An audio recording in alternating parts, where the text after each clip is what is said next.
Déjà, ça commence bien, il n'y a plus de cadreur, c'est génial. C'est le problème quand on interviewe le cadreur, hein, c'est qu'il n'y a plus de cadreur. Ouais, si, ça va, c'est bien, ça tourne toujours. Je suis dedans, tout tourne, tout tourne. Parfait. Bon. Allez, donc le cinéma d'entreprise d'Alexandre, on va parler justement comment faire le lien entre un film et puis le thème de l'émission. C'est bien ça, Alexandre, hein? C'est à peu près ça, oui. Ouais. Alors attends, j'ai pas commencé, hein.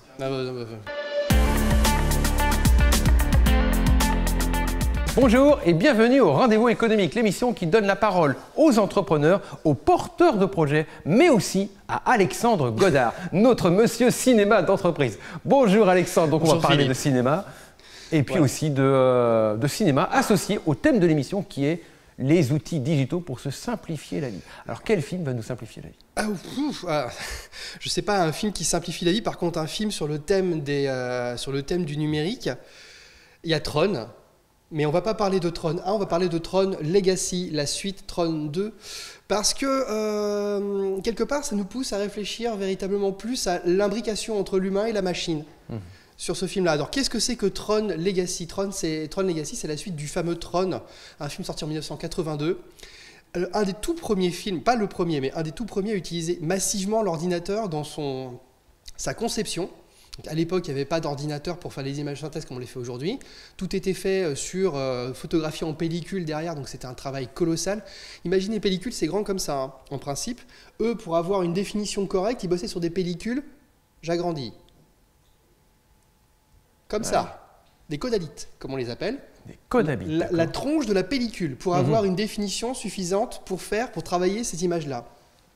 À l'époque, ça n'était pas forcément un gros succès. Par contre, toutes les personnes qui l'ont vu ont fait « Mais qu'est-ce que c'est que ce machin ?» Regardez-le encore aujourd'hui, c'est « Qu'est-ce que c'est que ce machin ?» Ça fait un peu vieux, mais franchement, ça reste un bon film. Et il a eu son petit culte au fil des ans.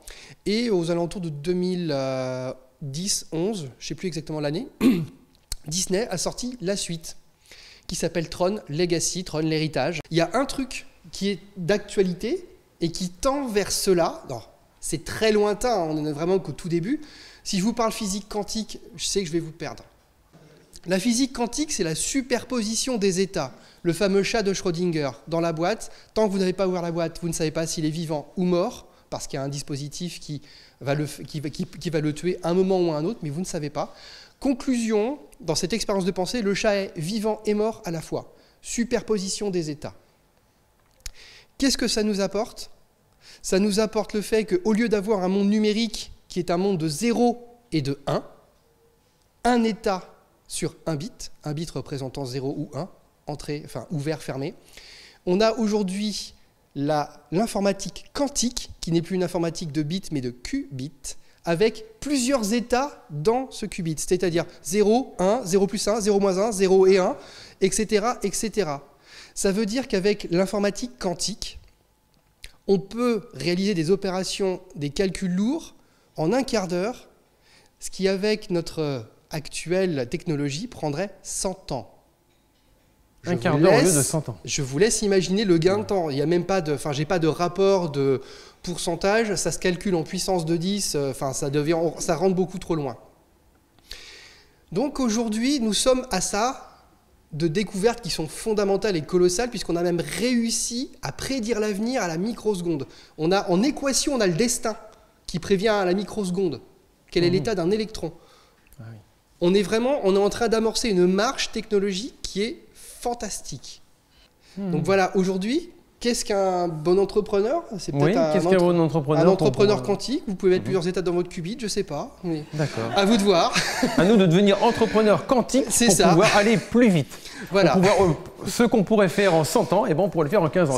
C'est exactement ce que Tron prédisait il y a une dizaine d'années, puisqu'aujourd'hui, on a réussi à prouver les équations de Bohr, Einstein et Planck, qui sont les fondateurs de la physique quantique. On a réussi à les prouver. Elles marchent et elles prédisent l'avenir à la microseconde. Maintenant, il faut les appliquer. Elles ne sont pas encore appliquées. C'est ça. Il manque mais c'est en cours. L'application. Mais c'est en cours. C'est en cours grâce à Alexandre Godard. Merci beaucoup. Merci à vous. Merci Alexandre.